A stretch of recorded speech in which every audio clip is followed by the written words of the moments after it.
Welcome to the Wholesale Elite Podcast. I am Isham and I'm joined by Tanner Santucci. What up, dude? What's up, dude? This is a good episode, wasn't it? This is a phenomenal episode. Guys, if you don't know who Rob Abasolo is, he is the co-host of Bigger Pockets, which is the podcast for real estate investors. They're like the Joe Rogan, if you will, of podcasts in our market or in our industry. And so it was really cool to have him on and to get insights from someone who's been in the game for quite some time. And man, did we get some insights. Tanner, what was one of your favorite parts about the episode? Yeah, I would have to say that a lot of my favorite part specifically was his story and essentially his first deal. The fact that, again, I think it's been a common theme where a lot of entrepreneurs just take risks, and Rob is obviously a proven risk taker. And so I really enjoyed hearing his first Airbnb deal where it was a studio apartment, and the fact that he went to his wife and his wife was like, "Do you know anything about this?" And Rob's like, "Nope, but I'm going to do it." And then Rob figured it out. And so stuff like that, I thought it was tremendous. And obviously Rob's personality and his energy, and it speaks for itself, and why Bigger Pockets chose him to be the new co-host and all that stuff. And so I think there's a lot of gold nuggets for any investor, and not just an investor standpoint, but an entrepreneur standpoint, and getting to listen to someone, the risk that they took and how successful that those risks paid off to be. And so I thought it was a phenomenal episode. Absolutely. And guys, whether Rob's really heavy in the short-term rentals, right? So we discussed that a little bit here. But even if you're not interested in short-term rentals, if that's not your game, just understand, what we do in our podcasts is we break down the mindset of successful entrepreneurs. And so I really want you to climb into his head and really understand his reasonings, the why behind the what more so. So guys, we're excited to move forward with this interview. So here it is, Mr. Rob Abasolo. Welcome to another episode of the Wholesale Elite Podcast. And we got Rob Abasolo on the show today. Rob, what up, man? What is up, man? What an intro. What a great vibe intro. I was dancing the entire time. Maybe we'll release that to the Patreons. Let's do that. Let's get it out there. It's a fun song, man. It helps with the energy, Yeah. So what are we talking about today? Are we talking about me? Is it my story? Are. Oh yeah. We've turned the camera around, so to speak, and you're in the hot seat this time. So okay. I hope you're ready. I am. Sorry, did I totally derail your intro? Do you want to run it back at all? You want to start over? You got to hit the sprinkler though if we have to restart. All right. Do the worm. Rob, man, we're excited to talk to you, obviously. And for any one of you who are listening or watching and you don't know who Rob Abasolo is, you're probably brand new, and that's okay. We love brand new people. And if you're not brand new and you haven't, then wow, you're in for a treat. So if any of you haven't heard of a little tiny podcast called Bigger Pockets, Rob is the co-host along with Dave Green. And they do a phenomenal job and have millions and millions of downloads. And they're the guys in the space. And so we're incredibly honored to have you on, Rob. And on our podcast, man, we really like to really just go into the mindset more so than anything. We want to learn about your story, what made you, this prolific entrepreneur and investor that you are today. And so, man, I'm honored to have you, dude. And I'd love to get started by really deep diving into your origin story. I know a lot of people ask you, so, hey, how'd you get started? And they give like a 2-minute intro, of their life up to real estate. But I want to go deep, man. I want to know about your family and all that stuff. Fantastic. All right. So it was December 19th of 89. It was a cold winter. I was born. I came into the world and it was a wintry night. And I always say that I'm an 80s baby. A lot of people, they're like, you were only alive in the 80s for 11 days. And I'm like, well, but was I a baby during the 80s? That's fun. And that's where that argument really the wheels fall off the old bus there. So right. Born and raised in Houston, Texas. And my parents were actually Mexican immigrants, and my dad was a doctor in Mexico. And they both gave that life up. Both my mom and dad, they had great jobs, obviously, and they gave up everything to move to America. And so I was born here, but it was always very interesting growing up because my dad, when he moved here, he wasn't actually able to transfer his like doctor's license, and he tried, but he just didn't know English, and he failed the test. And I think the tests were like very expensive to take, $1,000 or something like that, which was back in the 80s, 90s. That actually is a significant amount of money. It is now, right? And so I think he failed that a couple of times, and there's only so many times he could take that risk. So he tried to basically work in the medical industry as much as he could, and he was a medical assistant and he was an X-ray technician. And just as the years went on, more and more regulations came and more certifications were needed, and he just kept getting pushed out. And so it was really interesting for me because he was making minimum wage like his entire career.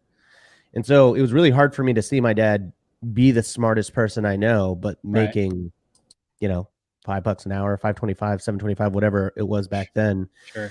And, he was always just hustling and grinding and working hard. And my mom ended up getting a good job with AT&T, and she ended up working there her whole career. But I say all this because my dad really was a lot of the inspiration for me. He actually, by the end of his career, like a couple years ago, he was like, "Hey man, I'm making $40,000 now, son. Like I did it. This is the most I've ever made." And it was like just such a big milestone for him. And, don't get me wrong, I'm very happy that he like was proud of that. But I was always so motivated to be like, all right, I want you to like not work. I want you and mom to just retire and be done. And so now they are both retired, and, I'm able to actually pay them every single month from my real estate, which is really cool. Right. So that's like kind of the overarching mission. But growing up, I saw him do a bunch of different jobs and side hustles, and he actually flipped a couple of houses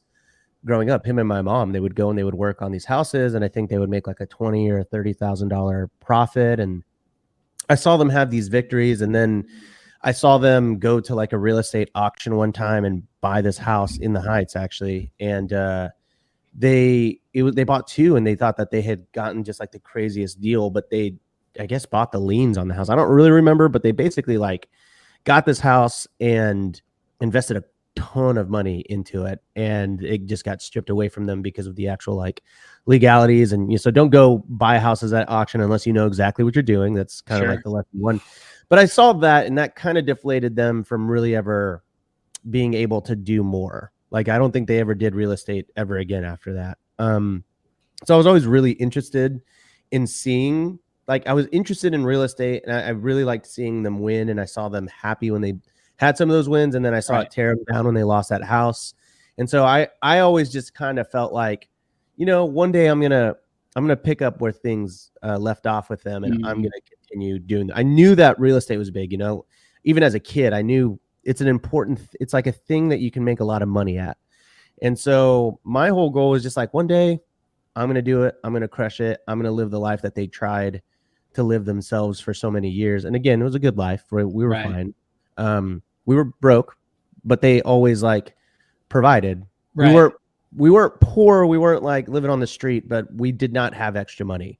Right. And I remember like one time I came home from school, and my mom was crying at the table, and I was like, "What's wrong?" And she was crying because I had texted my now wife like so many times, and like back then you used to pay for like individual text messages, and it was like a $400 or $500 charge that resulted in that bill. And so she was just like bawling at the table. And so it's kind of moments like that where I was like, I'm going to make sure that this isn't how their whole life is or whatever. So that's kind of like the story behind the interest and like the drive and the passion behind real estate is like, ultimately, I just want to take care of my family.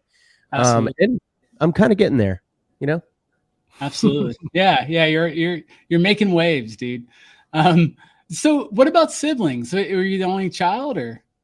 No, I had two sisters as well and a nephew. And so they were all like, one sister was in the military, and then the other one, I think she actually worked as a waitress for like 20 years or something like that. And now she has like somehow she was able to transition that into like a really good job. So yeah, no, I had 2 siblings, and Gotcha. yeah, I was the youngest one. I was the one that got beat up and all that stuff by my sisters. They would hold me down. One sister would hold me down and pin my arms up, and then the other sister would tickle me until I cried. Tickle me until I laughed so hard that I couldn't breathe that I cried.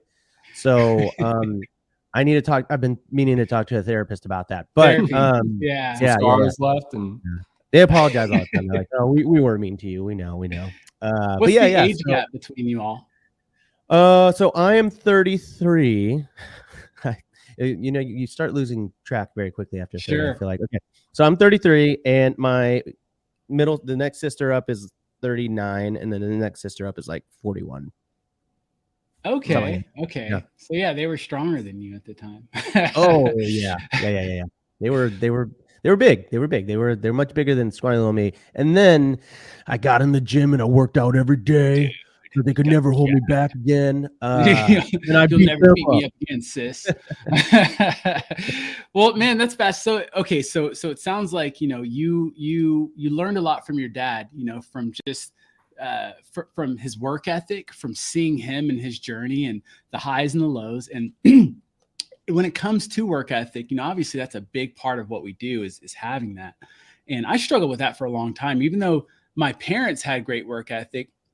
I was kind of in a similar boat to you where we didn't have a lot of money. Like we didn't do vacations or any of that cool stuff, but we weren't like, you know, eating ramen every night. You know, we had Hamburger Helper.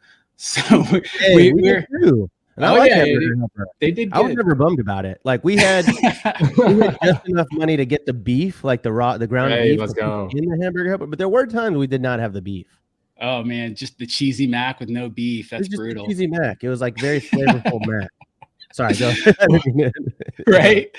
Well, I mean, so they did okay, but you know, it was challenging, and so they always provided though, and you know, I wanted to work, so I started working at like 14, but I didn't really feel like I had good work ethic, and it wasn't until I found something that I was really locked into that I figured out, oh man, I'm not a lazy piece of shit. Like I can work.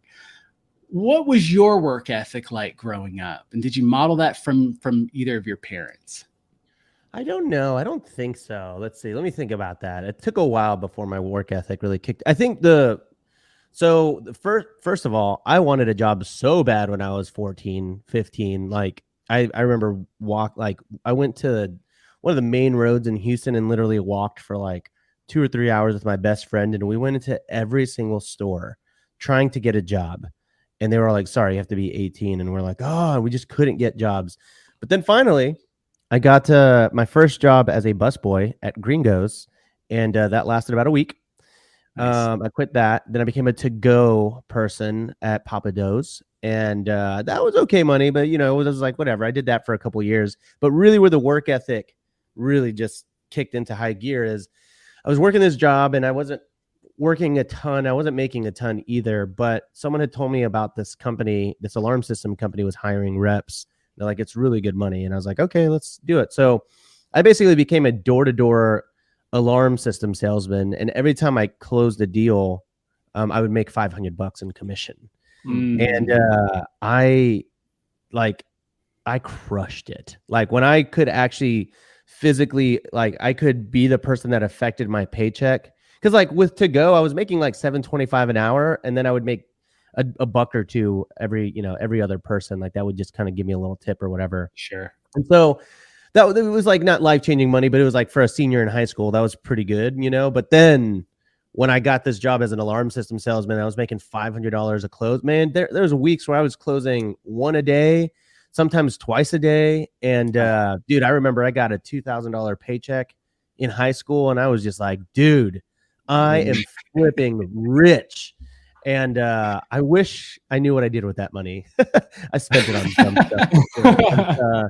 Definitely didn't spend it on my college tuition. But that was like the first time where I was like, man, if I like actually like do my thing and I can control my paycheck, I can make a lot of money. Then I ended up quitting that, and I went to college and, had to appease the parents, right? They're like, we didn't we didn't leave Mexico for you not to go to college. And I never actually fought them on that. I wanted to go to college. And I studied advertising, did advertising, went into the 9-to-5 world. And yeah, I mean, I didn't make a ton of money. Like my first starting salary was like $33,500, and then I think it was $40,000. And then I think I moved. Was that when I moved to LA? Then I moved to LA and I doubled it, $80K, and I was like, "Woo, I did it!" And then I quit that job and went to another one. I think I ended at like 110. So that was really hard because it was like work ethic for sure. You can get promoted and you can like work hard at your 9-to-5 and your corporate job and get promoted, but really, the only way that you get the big raises in advertising or any job is to quit and go to another company. And so I think I was just always tired of I was always tired of looking at Glassdoor, trying to find a new job and trying to like figure out, okay, I can make more money. Like if I just go to another job. And I was always just looking for new jobs, not because I hated the one that I had. I just wanted money. I was so tired of being broke all the time. You know what I mean? Because for me, I did not have a lot of money. I told you, I was making a decent money finally when we moved to California. Me and my wife, she was a teacher though. And after like student loans, which were like $1,000 a month, and credit card debt, at the highest we ever were in credit card debt was like 20 grand. It was like $1,000 a month.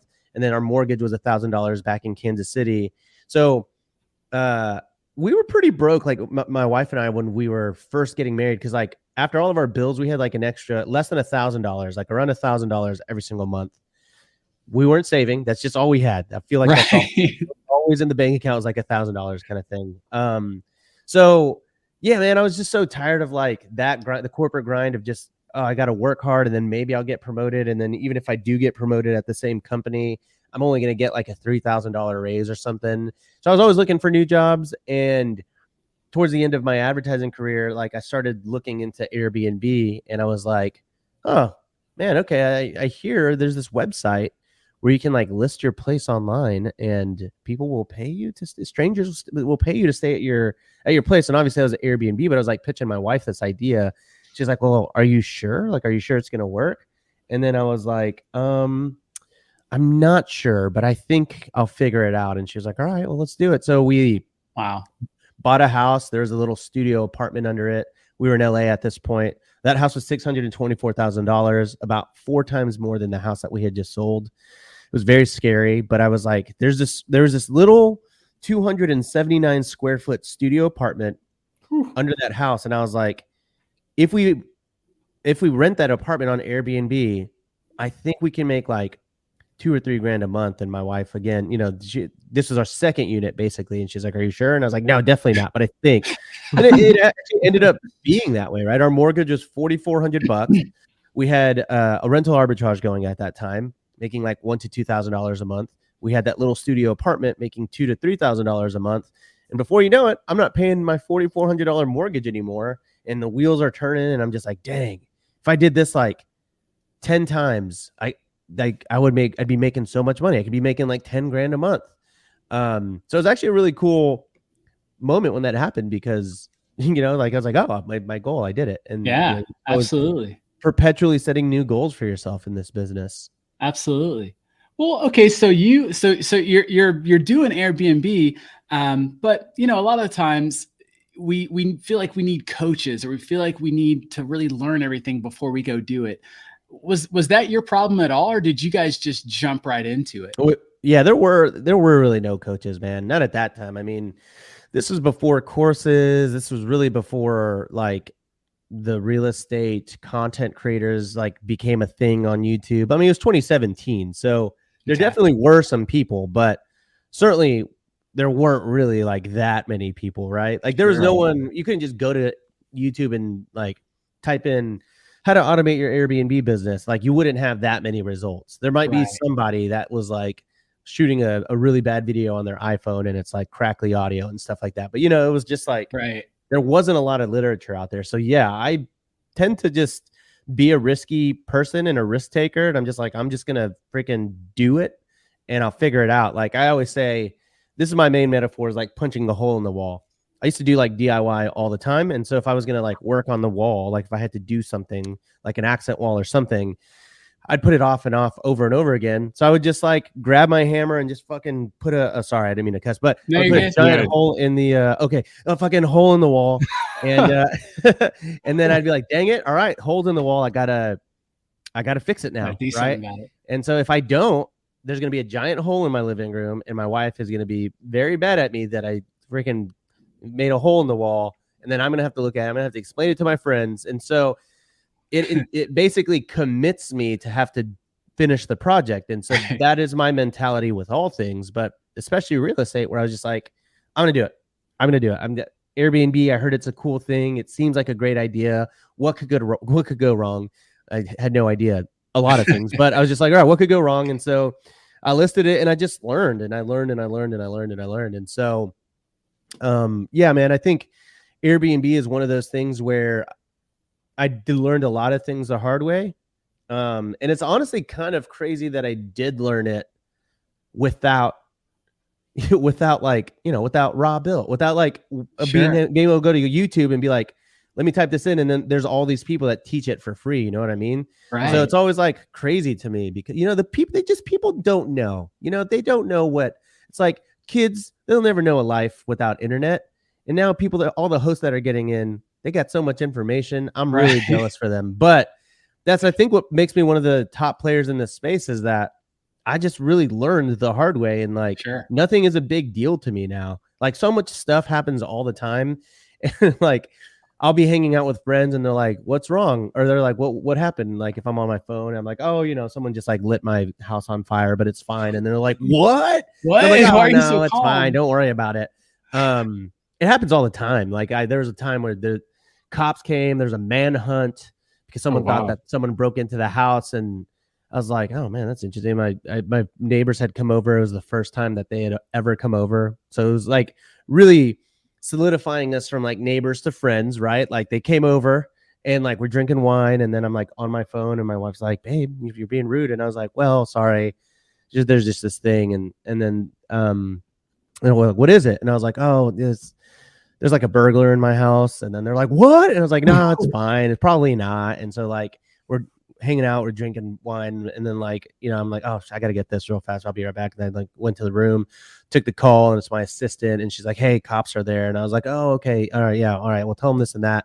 I go back into the kitchen and like my neighbors are like, well, you have to tell us now. And I was like, oh, it's just cops are there now. And they're like, what? And I was like, no, it's fine. This happens all the time. And we get another phone call. I come back and they're like, what happened? And I was like, oh, they brought the canine unit. There's a manhunt in the forest. And they're like, how are you not freaking out?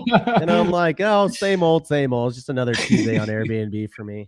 And that amounted to nothing, by the way. What happened was that guest flicked the switch that like was like a two-way switch or whatever and like turned on the basement light, and then they turned it off really fast because they were like, so they creeped themselves out basically. Oh my god.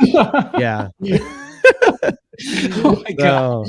Yeah. It's not the first time that something like that has happened, I'll tell you that much. But I can imagine. Like so that begs the question, at least from my perspective, is you're obviously good now at handling bad news. Were you always that way, or can you think back to the beginning of your Airbnb business where a challenge would come your way? Would you kind of shit your pants and be like, God, like what am I gonna do? Or have you always been this cool, calm, and collected? Like we're gonna get through this, no problem. I think it was. It was all incremental, right? Like I actually think that I'm a very rare case in that. Most people, there are some people that get into real estate, right? And like my parents, like they bought that house at auction and that like stops them from continuing, right? Right. I'm sure there are people in the wholesale world that get into this deal and then something terrible happens and they're like, dang it, I lost my escrow money on this or whatever. I'm not going to do this again. Or like a skateboarder, right? Like a really good skateboarder that probably could be the next Tony Hawk, but they fell and broke their wrist. And so they never like got back onto it. Right. So that kind of stuff happens to people all the time. For me, I actually felt like all of the things that happened to me were very incremental. Like it was never like that story that I just told you. If that had happened to me the first year, I would have been like, holy crap, I'm not doing this ever again. but it was always just little things that kept getting bigger and bigger and bigger and bigger. And so like every time a new challenge came, I was just like, all right, that's a new one. But at least it's not that bad because I just dealt with this thing last week. That's not quite as bad as this, but it's pretty on par. And I kind of feel like I got really lucky with that. So I think not really, dude. I mean, dude, a lot of things have happened in my Airbnb journey, and I really don't get shaken all that much these days. Like it's just is what it is, man. You got to remember like the main question that you have to ask yourself as a Airbnb host, and honestly just as a real estate investor, is who, not how, right? Something goes wrong. It's not like, how am I going to fix this? It's who is going to fix this. That's what all real estate comes down to. And so when everyone's like wanting to buy a house or get into Airbnb, they're like, well, what about the leaky toilets? Which actually, funny enough, I had a leaky toilet today, but that's neither here nor there. And handyman is fixing it though. Like, I'm like, great. I'm not going to fly out to Gatlinburg, Tennessee to fix a leaky toilet. I'm going to call my handyman and be like, hey, bro, can you go fix the leaky toilet? Hope there's no surprises in there. And he's like, yeah, sure. And so he went in and he fixed it. So that's how all real estate is. And like, I had a giant leak in my roof one time at my tiny house in Joshua Tree. And I mean, it was a bummer. And the guest was sending me photos of like freaking water coming out. And I was like, oh, that's not fun. But I was just like, all right, well, I don't know how to fix a broken pipe, or like, I don't know how to fix the roof issue, whatever.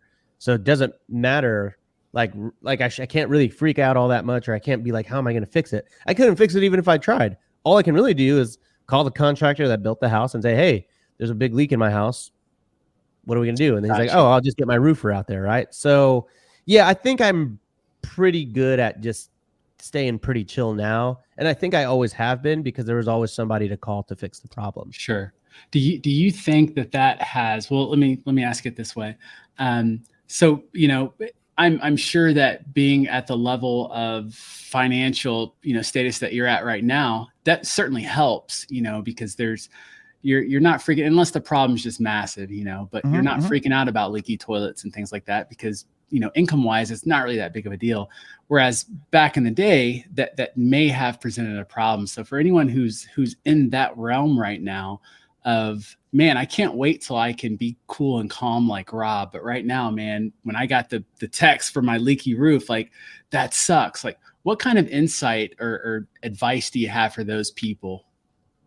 I mean, dude, that kind of stuff was happening even at the beginning. I mean, you have to have your reserves. And that was something that, truthfully, I didn't really know or think about back then, right? Like, I just got into this. I'm like, I'm going to figure it out. Every single time I've ever done something in real estate, I just kind of did it. And I didn't like sit down and say, all right, well, I have 6 months reserves and blah, blah, blah. Right. If you're a good real estate investor and you're taking advice, do as I say, not as I do. And what I'm about to say is, make sure you get into any investment with like some level of reserves for like, any kind of repair, massive repair, right? Like, and that is why you want to save money for CapEx and capital expenditures. And that's why you want to save money for routine maintenance and stuff like that. Because especially now, like, well, I'll tell you this.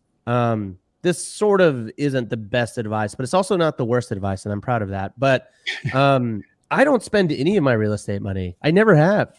I never will. Like, all of the money I've ever made from Airbnb has been completely reinvested into something else. So, like, I've never had like 25 grand in my Airbnb account and then been like, all right, what am I going to do? I guess I could just go buy some cool shoes, I guess. It's just like, that just goes back into the mix. So I actually kind of give that advice to all of my students, where I'm like, look, I know we're doing this because we want to make quote unquote passive income and cash flow and quit our 9-to-5 jobs, but don't figure out how to make other monies outside of real estate. Like, save your money, save every single dollar you ever make, and then keep putting it back into real estate. Because if you do that 5 times, it starts compounding. And then if you do that 10 times, then you can look back and be like, whoa, I'm making 25 grand a month.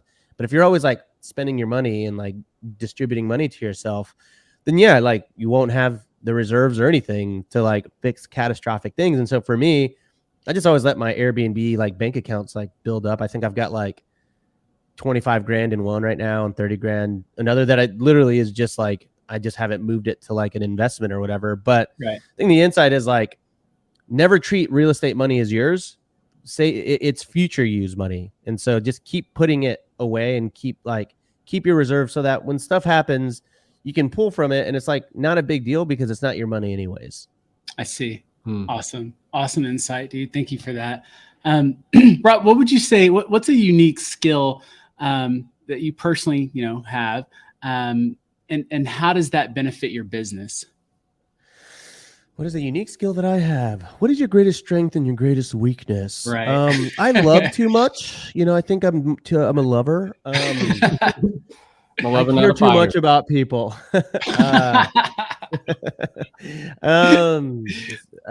Let's see. I mean, I've always been pretty good at knowing what a property is going to make based off of gut feel.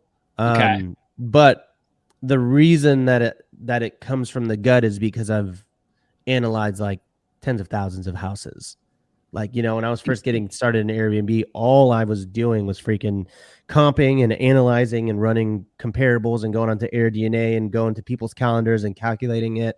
So doing it thousands and thousands and thousands and thousands of times, I'm just good at walking into a place and be like, this is going to make 80 grand. And it's not super often that I'm wrong. I am sometimes, but for the most part, like I have a pretty good idea what something is going to make. So I always like kind of guess. And then like when I'm making an offer on a house, I'll kind of like run very preliminary comps just based on what I know. And then if I get into escrow, then I'll spend the time doing a deep dive into the analytics and like how much is it going to make and this and that. Cause if it doesn't end up working out, I could just walk away from the contract or whatever. But like I just bought a house in, an offer on $1 million house in Colorado. It's this like triple dome, like crazy home. And it was actually on Zillow Gone Wild. And I just made an offer. Nice. I didn't even analyze it. I didn't even put it into AirDNA. I was just like, that's my house. I'm going to get it. And so I made an offer on it. And the realtor was like, man, that's so cool. Like, this is a great house. What do you think it's going to make? I was like, I have no idea. I'll check tomorrow.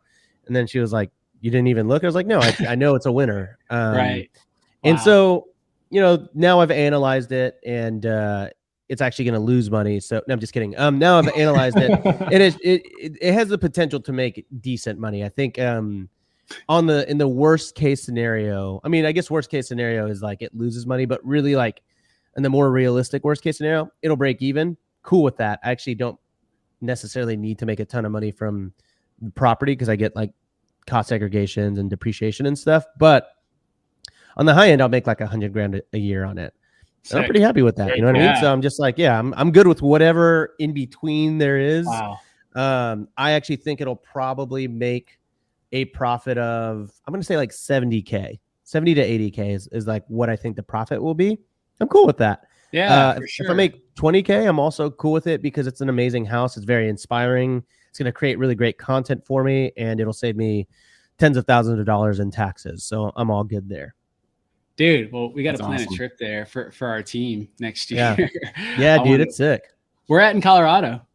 It's in Castle Rock, so it's right outside of Denver, maybe like 15 to 30 minutes.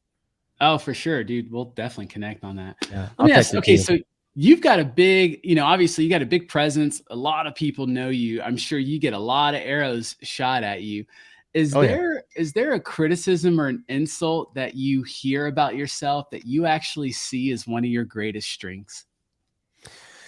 I would say probably that I make my like a good part of my livelihood is that I sell courses, that I have a program that teaches people how to start an Airbnb business. And people are always like, yeah, you make money on courses. I'm like, okay, you're welcome.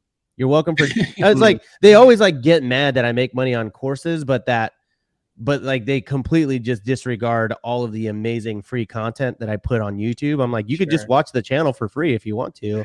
If you would like to learn more, I spend a lot more time like in my program, like working with students, putting together materials, teaching people. I've got like 1,800 students that are all making more money than me, that are all crushing it more than me. They have way cooler homes. So like people really try to bring me down for that. But I'm like, yeah, I mean, you're mad that I'm good at what I do. I'm so good at something that like people trust me to teach them that. That's actually kind of like, it's a very cool thing. Sure. I'm so honored to be in the business that I'm so honored that I have students that are willing to invest both in me and in themselves. Right. And I'm like, that's actually a really cool thing. And they love it. Like all these haters, sometimes I want to be like, here, look, I'll give it to you for free, and then you have to come back and apologize on YouTube for the meme you said to me. That's gold. Oh my God. Please do that. Oh man. Well, dude, so looking into the future, it's still a new year. What are some things that you're concerned about and then also excited about? Yeah, I think the years of the casual host is kind of over. So I think Airbnb was very easy for a long time. Like, I think you could get an Airbnb, you could get an apartment, you can get a home, you could throw a bed in there, and you can make thousands of bucks. Like, that's how it was for a long time. Problem is, when everybody starts doing that, then everyone's got to kind of step their game up a little bit, right? And the competition keeps going higher and higher. So a lot of people are always talking about the Airbnb bust or whatever, which is sort of like all these Airbnbs that are going out of business because it's just people that never stepped up their game according to the competition. And so, unfortunately, there are a lot of people that are failing right now, and it's not because they can't make more money. It's just because they're not good at this. Like, there was a long time where you could be bad at this and like make a lot of money, but now you kind of have to be good because of the amount of competition. So I'm definitely concerned with a lot of people that still have that mentality. And, hopefully through my channel, I try to educate them on how to run a relatively good short-term rental business and how to do it, right? Like, I run all the numbers with people. I talk about best practices and how to automate your business. And so I already preach that gospel, if you will. But unfortunately, like, I am really good at Airbnb. And so when I talk about Airbnb, the goal is to make it feel obtainable and like doable for everybody watching it. Right. And so unfortunately, there are some people that might watch my content and be like, oh my God, it's easy. I'm just going to do what Rob said, and they do it. And then they end up not being good at it. Right. Like, it's just not meant for them. And so they may not ever actually implement. Like, they're like, oh, Rob is like putting out good content. Seems pretty easy. I'm going to do it. They buy the Airbnb. They don't actually do all the stuff that I talk about because in their mind, it's easy. Right. And I'll do all that stuff later. And then they may not make money. Right. Or they may lose money because they didn't set up their listings properly. So I think in 2023, more than ever, it is the year for the unique and the creative host, and the casual host is going to basically be pushed out of this market. So what I'm really excited about is the world of direct bookings. I'm just created my direct booking website. It's called Neek Sleeps, Neek Sleeps, like a play on unique, basically. And I'm really just going to be doing primarily unique homes. Like, that dome I bought is a unique stay, and it's very special. And all of the houses that I buy, I want to have some kind of cool element or draw to it, right? And so I think direct bookings are going to be a really big thing for me. I'm really excited to finally like use my audience in a way that, like, instead of just teaching them, I can be like, hey, do you want to stay at my properties? Go to neeksleeps.com and like have one link to send people to instead of them having to maneuver and find my Airbnb listing and stuff like that. So I'm excited about that. And I'm just excited about the lack of competition in some regards, because like for a long time, for the past 2 years, like all the houses that you wanted would be like 50 to 100K over asking. People were getting cocky with their like offers, and like interest rates were low. And now interest rates are really high. And so that scares a lot of people, and the returns are not as good. They really aren't. So for people that were just like, oh man, I want to make a ton of money, now they're not going to make that much. They're going to make less because of interest rates. And so they're like, man, I don't know if I want to do this. Right. So I actually kind of see interest rates as a decent thing right now, because it is softening the markets quite a bit. And like, you can finally make an offer, maybe under asking, maybe you can make an offensive offer, as I call it, and still get accepted.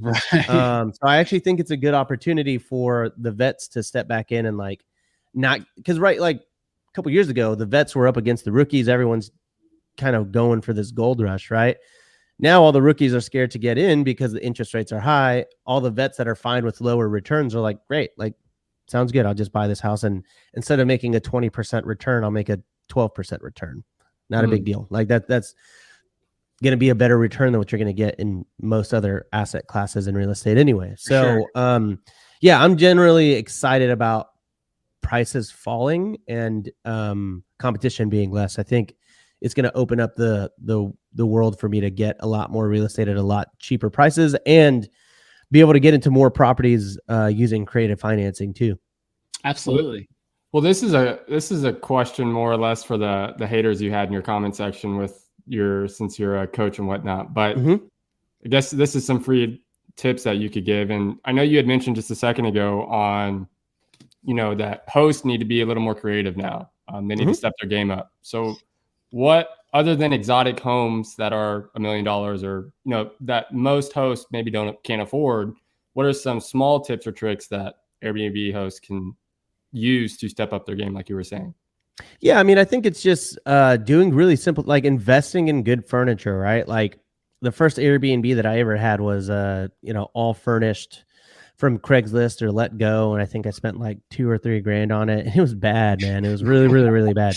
And a lot of people are still trying to do that. So, like, unfortunately, you do have to spend money on furniture, and when you do spend that money on furniture, you want to spend it on good furniture. I have a phrase: it's buy nice, not thrice, right? Like you don't want to just buy your furniture and then you're gonna have to rebuy it again. And then on the third time is when you're finally like, all right, I'm gonna get the nice one. And it's like, you should have just bought the nice one from the beginning with. You would have saved a lot more money that way.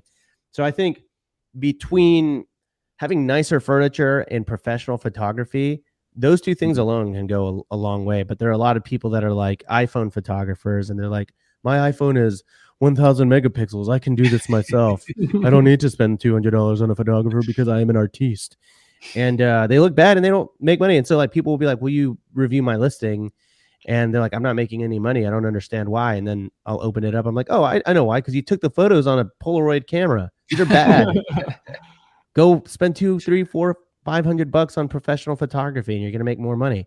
And most of the time, that small change can make you a lot more money. So I think just being creative with your interior design as well, like that's a pretty big one. But spend money on good furniture, be creative with your interior design. Try not to look like all of the different Airbnbs in your neighborhood. Otherwise, why would someone choose you over your competition?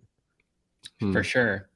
With the direct booking link, that's pretty interesting. I mean, obviously it's great because, you're siphoning your own leads, however, a lot of people don't know about Neek Sleeps just yet.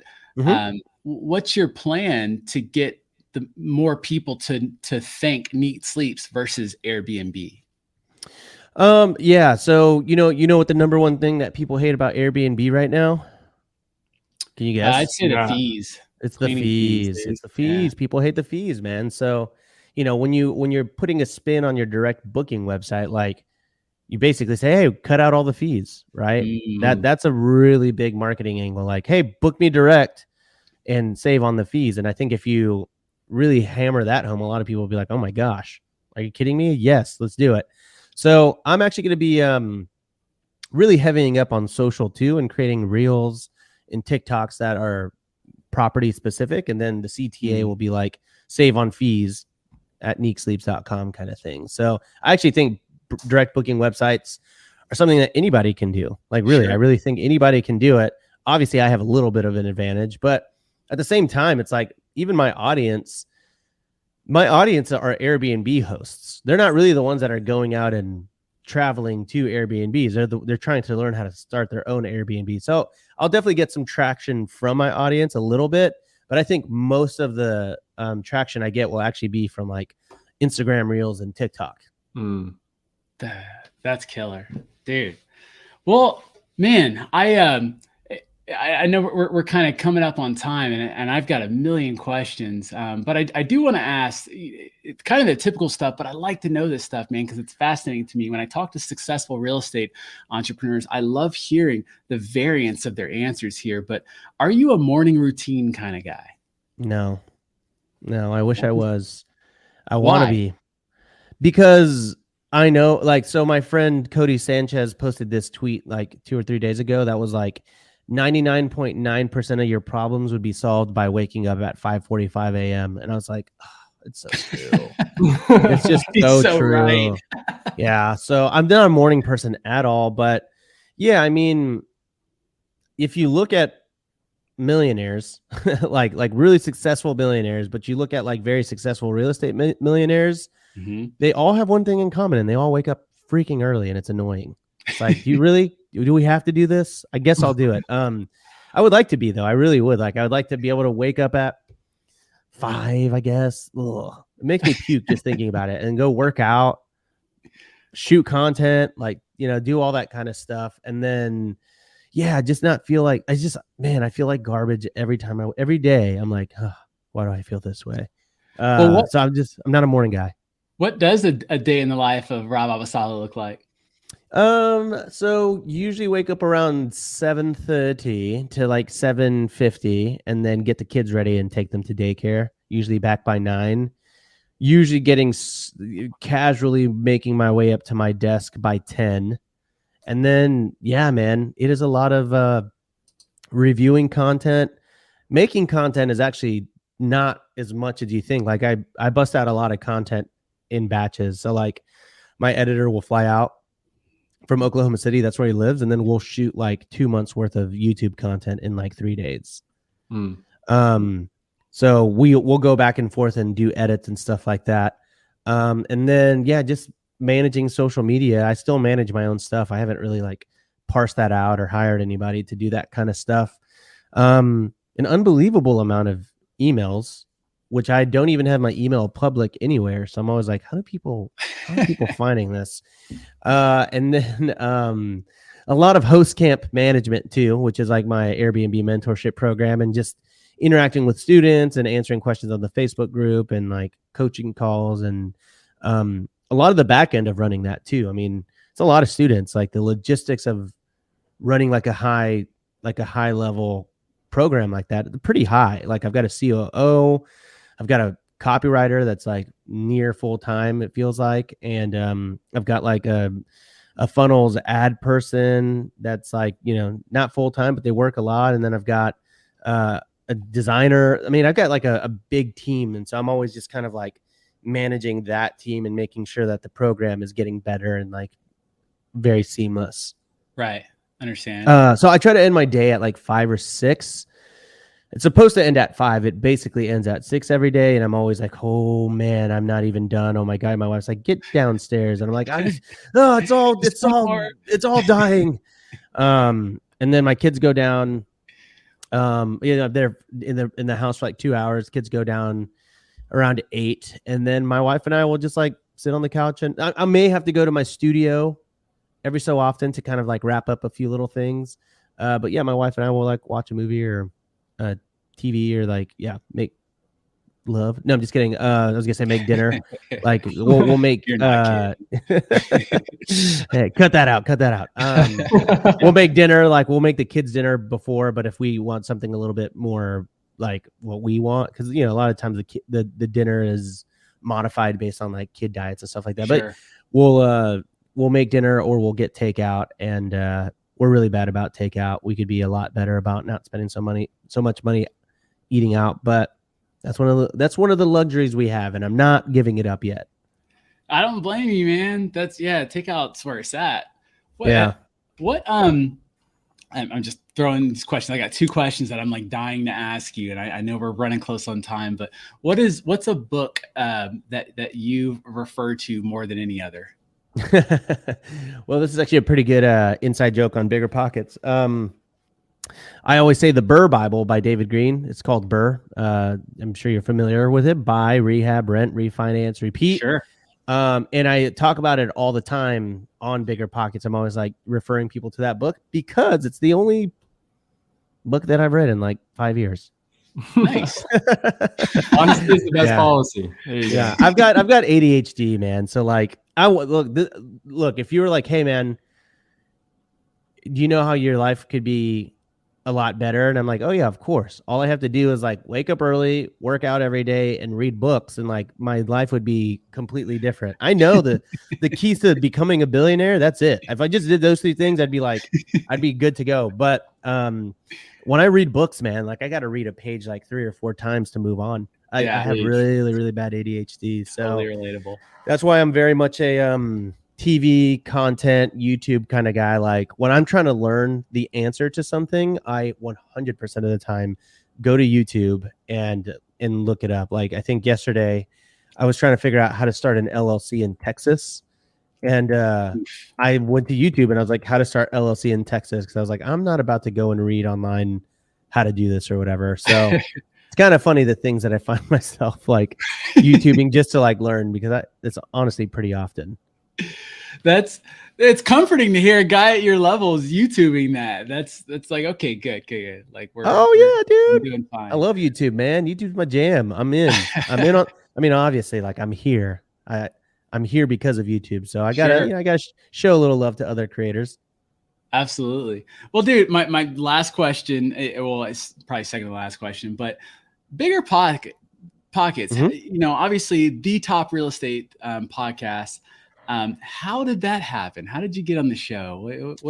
How did that happen? Yeah. So, it's a funny story. So like my life goal, like, when I was getting started in real estate, like I listened to Bigger Pockets like all the time. And, that's like I listened to Bigger Pockets, and anytime they had a short-term rental episode on, I was like, oh my gosh, like I would listen to it and re-listen to it. So my whole real estate goal was just to get on the Bigger Pockets podcast. You know what I mean? Like as a guest, like I'm like, for sure, if I could become a guest for the Bigger Pockets podcast, life will be complete. I'll be done. And so about, I want to say a year and a half ago. Yeah, about a year and a half ago, maybe 2 years. We'll say 2 years. They reached out and they were like, do you want to be a guest on the show? And I was like, oh my gosh, I did it. And I remember I did the show. I had all these things planned out. I knew what I was going to say. I was like, I'm going to say this, and Brandon's going to ask me about this, and then David's going to ask me about this, and I'm going to crush it. And then they're going to want to be friends.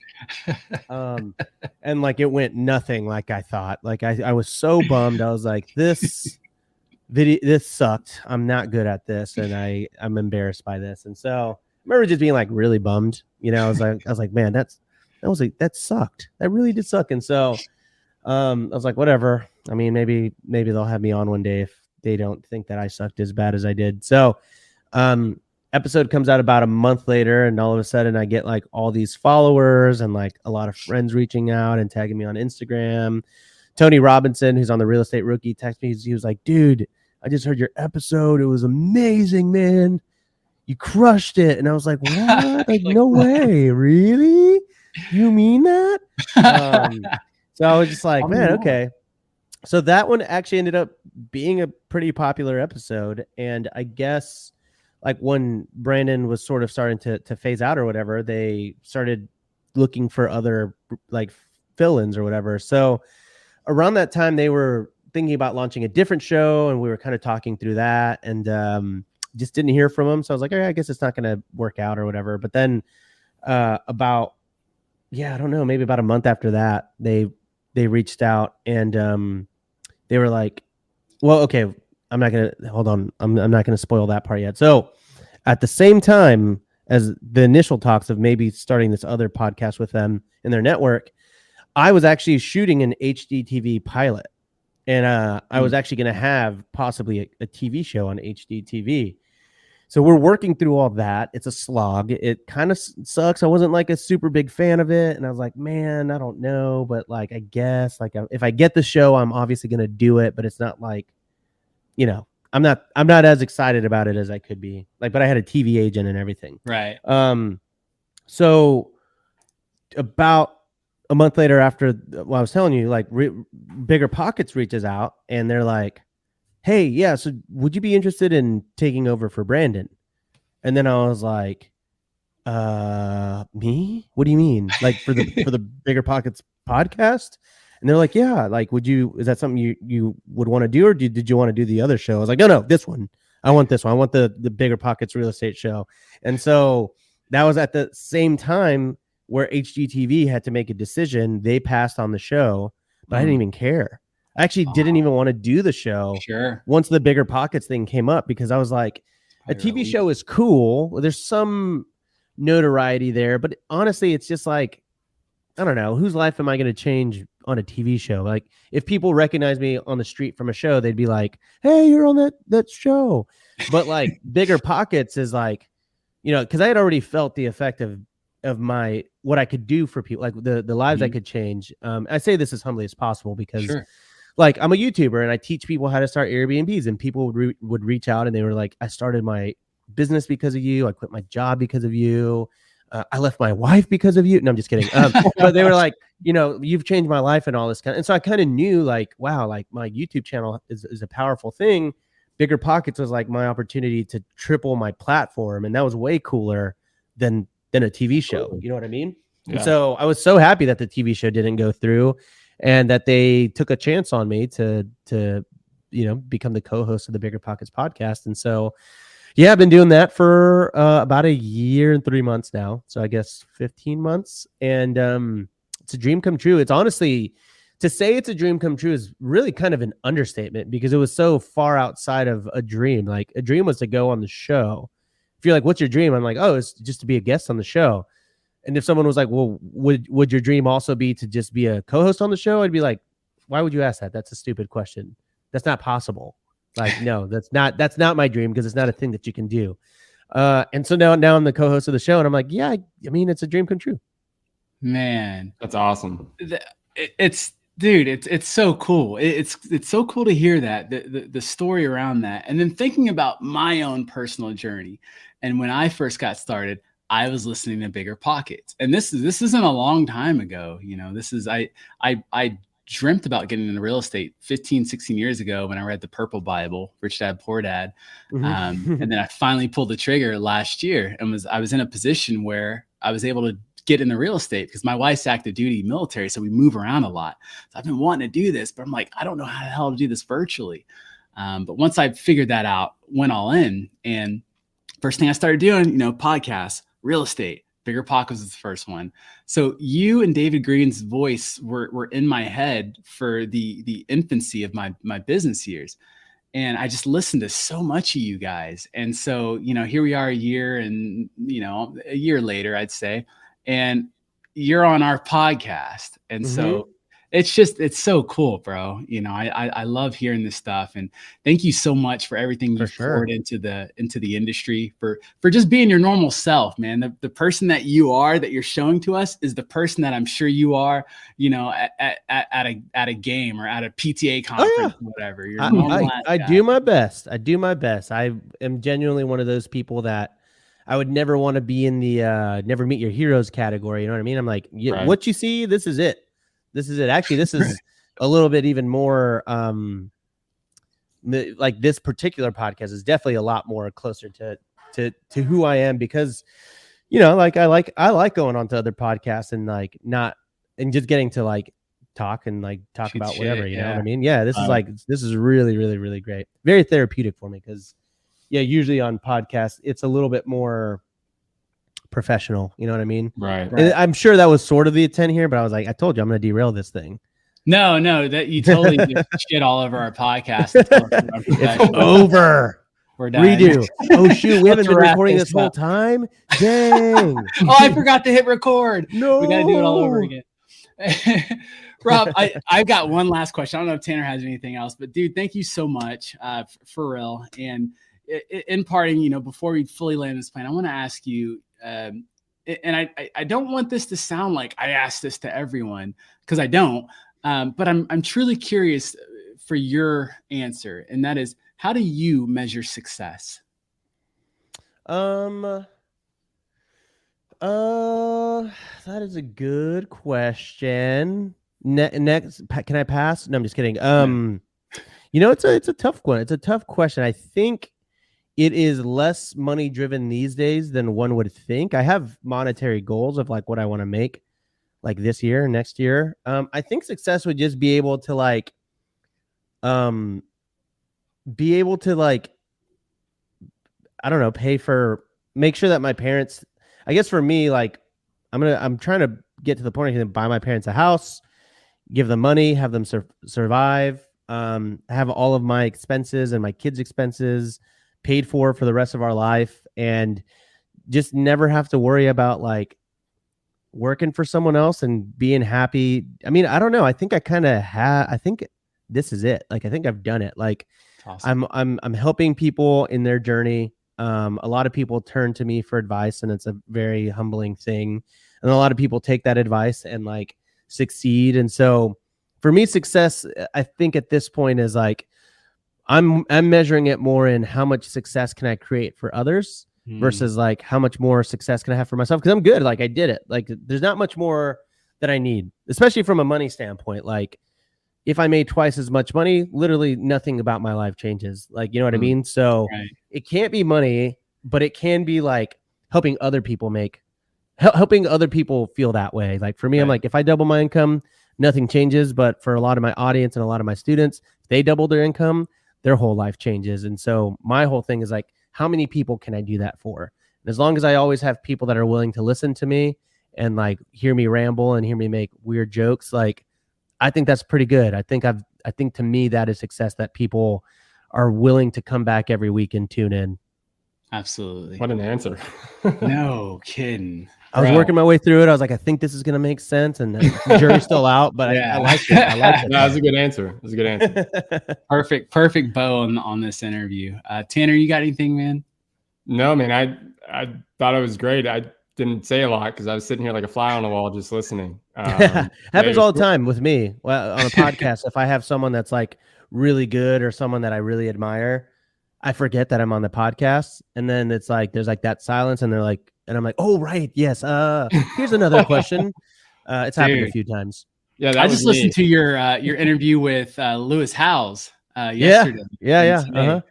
And that was fat. I don't think I've ever heard a person who wasn't in real estate on the show before. So when I saw Lewis Howes, I'm like, this is going to be good. You know? They're just going to talk greatness and mindset and whatnot. He's a really good example of it, where it's just like, he's so good at talking that you're just like, keep going. Just let him talk. Keep going. Please don't stop. I don't have a question because I just want to keep listening. Really nice guy. I think he is actually speaking at the conference that I'm speaking at, WealthCon, next week. So I'm sure I'll get to meet him. Heck yeah. That's awesome. Well, dude, Rob, again, thank you so much for your time, man. It was an honor and a pleasure. I'm so glad to be in relationship with you. You're obviously a giver and someone who Tanner and I love surrounding ourselves with. And again, thank you for your time, man, and for blessing us all with your insights. And so now you got to send me a deal. Absolutely. We're working on that. Right, cool. But in the meantime, how can other people send you deals? How can people work with you? How can people get in touch with you? Just hit me up on the Instagram application. My handle is Robuilt, Robuilt. And, it's not I don't want to brag, but if you were to look next to my handle, there is a little blue badge there because your boy is now finally verified. Hey, let's go. Beautiful thing. A fake account I had to report of Robuilt followed me the other day, and so I was like, "Oh, here we go." Happens all the time, but now that big time. Now you can just look at the blue badge, so you can find me there. But more importantly, find me over on YouTube at Robuilt, Robuilt. Same spelling, and I'll teach you how to get started in Airbnb and real estate, and how to deal with like millionaire qualms, and how you succeed in the world of scaling up, and everything in between. Awesome. Absolutely. Well, you definitely earn yourself a lot more subscribers with all of this info you got. So, dude, thank you so much. I don't think I'm subscribed. I think Wholesale Elite is, but I don't think I am. Sorry. Nothing hurts more than that. There's a little dagger in my heart. I'll pull it out once I see. I was just listening to the podcast. Well, dude, again, thank you so much, man. And guys, we want to have you right there where Rob's sitting. We want you in the hot seat on the next episode. So go out there, crush it, make it happen. And we will see you on the next episode of the Wholesale Elite. Peace. And scene. Yes. What up, Elite fan? That's a wrap for today's episode. But look, if you got value out of the show today, do us a huge favor and give us a review or give us a like or subscribe. Do all the things to help us get the word out there. And look, we want to see you on the next show. So get out there and crush it, make it happen. Stay tuned for the next episode. Peace.